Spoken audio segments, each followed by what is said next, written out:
Before I answer this question, I need to first talk about the differences between the way surf culture portrays female and male surfers. This is the common image that's sold throughout the surf media culture, that women surfers are, glorified for their bodies and objectified for their physical traits rather than their skills actually as a surfer. It's mostly showing a lot of skin and giving an image that they're happy and tan at the beach and not actually competing at the level that men do. Although promotions like these in videos of women surfers have caused amateur female surfers to go up by more than 300% since 2002, there are some still very defined gender roles that these organizations create, that men are going to be taking the big waves and that girls are going to be in their bikini, looking pretty. The next thing that I want to talk about is gender socialization, or the learning of behavior and attitudes considered appropriate for a given sex. Boys learn to be boys and girls learn to be girls.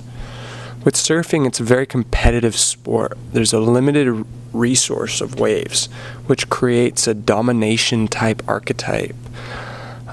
Because of the way women have been socialized, they might feel like they can't compete in a crowded lineup saturated with men. They could potentially feel like an afterthought, which would keep them from paddling out and giving it their best try.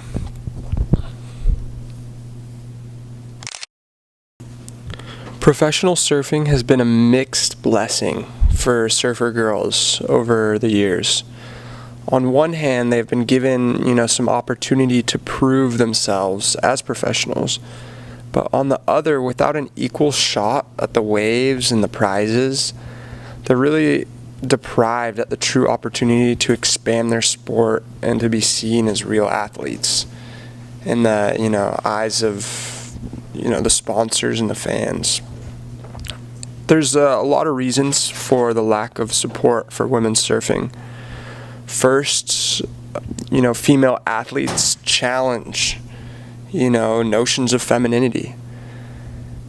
Second, the media reinforces stereotypes, of the passive, cute surfer girl. Even in the film industry, surfer girls have the beautiful model type where they lack diversity in body images. And third, corporations support male surfers a lot more than women's events.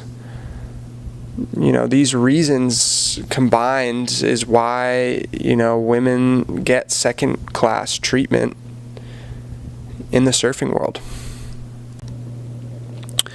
Because surfing is still a very gendered sport, we can measure success in dollars. And if we do that, women still remain the least successful entity within professional surfing.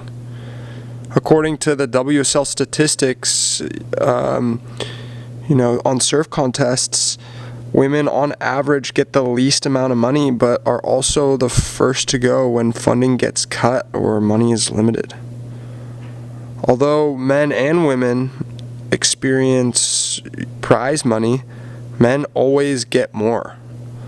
Generally, it's 10, 20 times the amount allocated to women.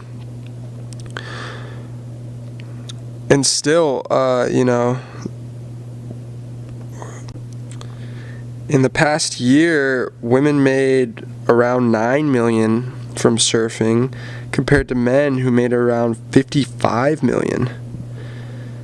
Men are, more likely on average to make a wage from professional surfing.